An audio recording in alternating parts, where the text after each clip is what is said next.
In today's episode, we are going to the jungle of Northern Thailand.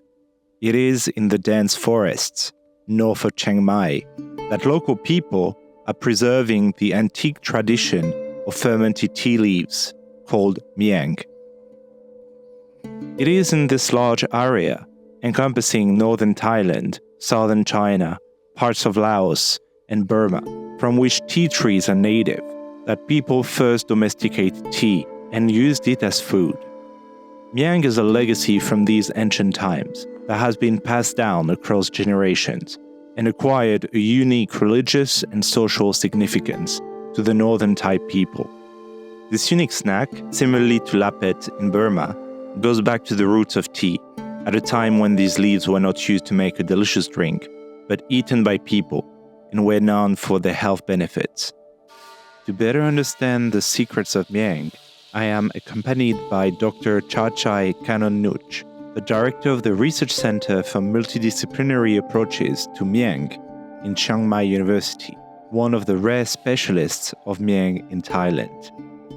He has met many of the Miang producers of northern Thailand and agreed to take me with him to meet a few in a remote village deep in the jungle.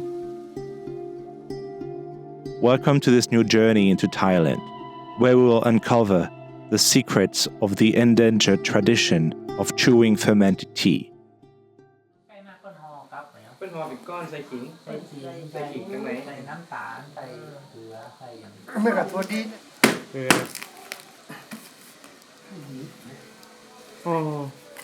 เอาละออนนุ่มมาสอนไว้กันเนี่ย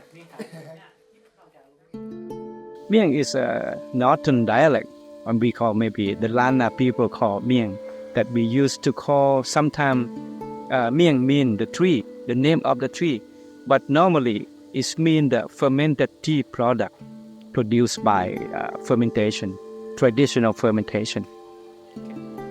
The origins of Miang are cloaked in mystery.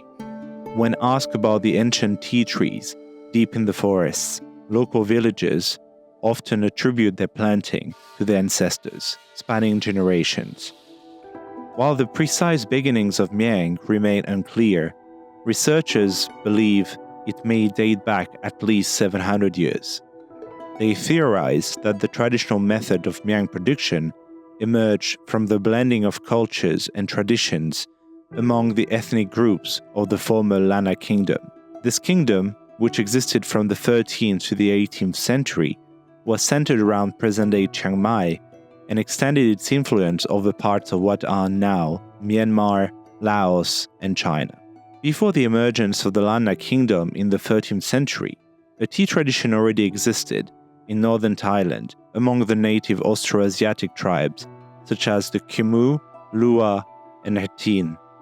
Miang is also linked to another ethnic group, the Yuan people, or Hunwang, who migrated to the region later in history.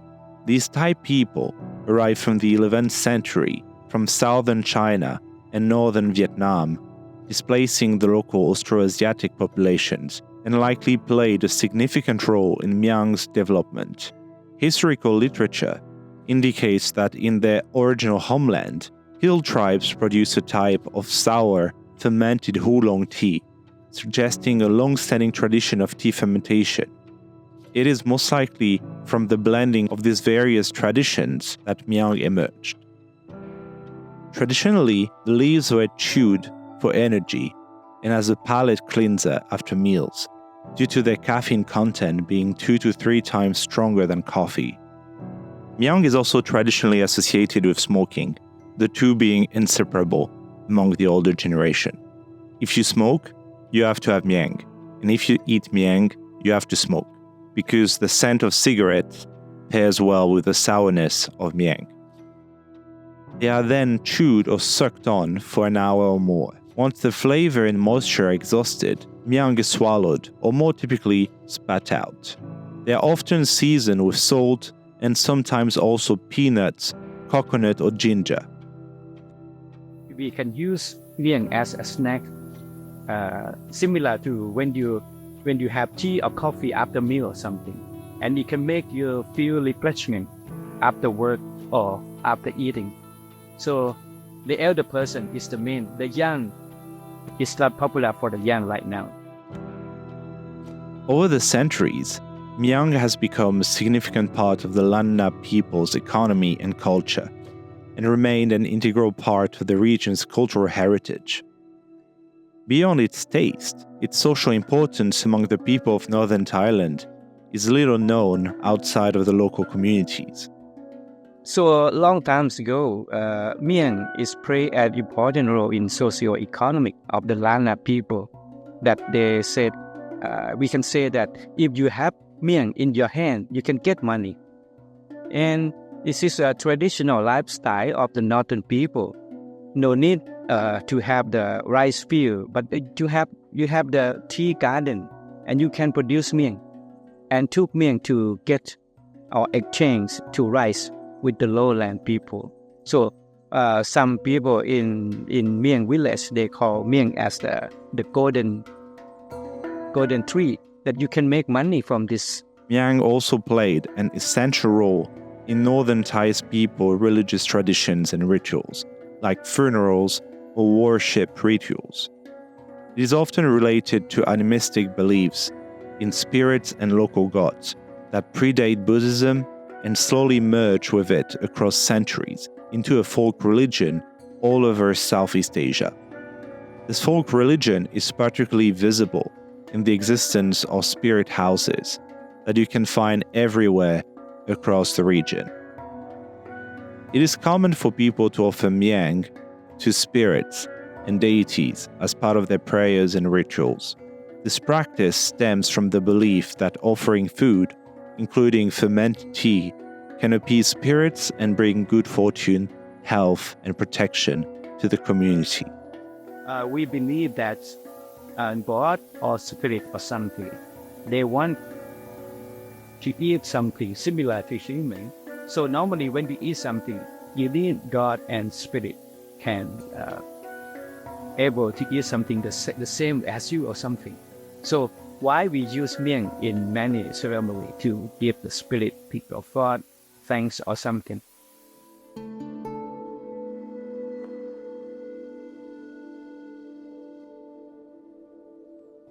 During our visit to the village, I had the opportunity to observe firsthand the production process of Miang. Originally created to preserve tea leaves for an extended period of time, the fermentation process also reduces bitterness and enhances aroma as well as improved texture. This process, that can take months to complete, can be roughly divided up into 3 main steps. It starts with picking the tea leaves from the local trees. These tea trees from the Assamica variety are endemic to the region and grow in the forests of northern Thailand. They are different from the main tea variety used to make drinking tea, which is called Camellia sinensis, which is adapted to colder and drier climates. The leaves are then put in a bundle and steamed by the local people. The steaming takes 2 hours or more, during which the color of the leaves change from green to yellowish green. If the leaves are not steamed properly, they will spoil and turn brown. The fermentation process that follows and gives to Miang its typical taste differs between the regions of northern Thailand. They can be divided into 2 main categories: Eastern and Western Lanna. So basically, if we talk about Western Lanna, you just collect the young tea leaf and then steaming for 2 or 3 hours to make sure that the contaminated microbe have been killed. And then you make the fermentation after that. So in case of the young tea leaf of Western Lanna, I think all 2 weeks, maybe until 1 year's storage, it's okay. We still keep the property of mean that it's possible to be eaten. And in case of the Eastern Lanna, we use the mature tea leaf. And after steaming for 2 or 3 hours, we need the growth of filamentous fungi, the white one. And then up in aerobic condition. And after that, we put it in an aerobic condition that no meat or no exposed to air. And then we will get the fermented tea in Eastern Lana style. But anyway, both have the very good benefic compounds for human health. Despite the cultural significance of Miang for the Lanna people, this tradition that has been an integral part of Northern Thai culture for centuries is currently endangered. This downturn is driven by a combination of multiple economic, social, and environmental reasons. The most important among these is that younger generations are now leaving rural areas for urban centers and are seeking better job opportunities and modern lifestyles there. This migration leads to a loss of traditional agricultural knowledge, as few people remain to continue Miang production. Many among the older generation contribute to the disappearance of this know-how, as they keep their knowledge to themselves and don't want to share, being afraid of having more competition. This change is accompanied by an evolution of dietary preferences among the younger generation that do not consume Miang much and prefer modern, convenient foods. Furthermore, there is this idea about Miang that it is not clean and as such not really safe to eat. This is one three of the things we a little bit worry, because some people or some young generation, they believe that the process of Miang production is not clean enough. But anyway, from my research result, we found that during the fermentation, some compound will kill the bad microbe or pathogenic. We could not find any pathogenic bacteria after fermentation for 1 month, so that we can prove that Miang is clean.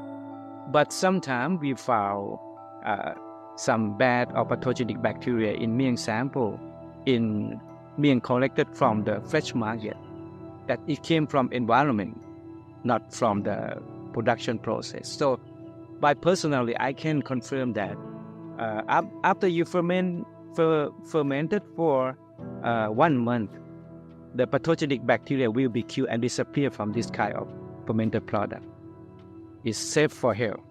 The market for Miang has diminished as other regions and countries produce similar products.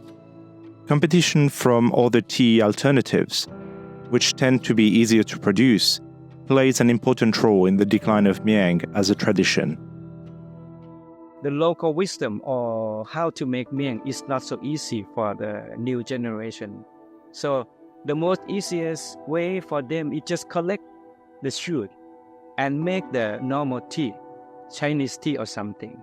And now there are some people from the other country. They came to Thailand, that you collect the tea and then we can make the Chinese tea or something. It's more easier to get money. But anyway, we already calculate. If you produce Miang and just collect the shoot for the tree, you get more money if you choose the process to make Miang. Miang and tea agroforests are also under threat due to deforestation. In Thailand, vast areas are cut or burned down to make way for intensive corn, rubber, and coffee cultivation, which are believed to be more economically viable than Miang.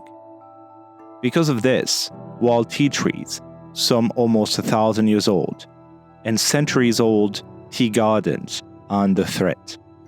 Miang is worth protecting, not only because of its importance in Northern Thailand's gastronomic heritage, but because it is an agroforestry crop that requires no irrigation, fertilizers, or pesticides. Continuing to grow Miang with traditional sustainable methods can help protect local ecosystems and biodiversity, including tea tree genetic diversity. Deforestation is a big problem of the global problem right now. So in Northern Thailand, we try to use this strategy. If you ask the villager to have the tea garden, that means you can keep some part of the forest, because people, if they own something, they want to protect that tea garden from the fire or something. So the forest will be with the people. So this is one important strategy that we try to use and introduce tea garden to the villager.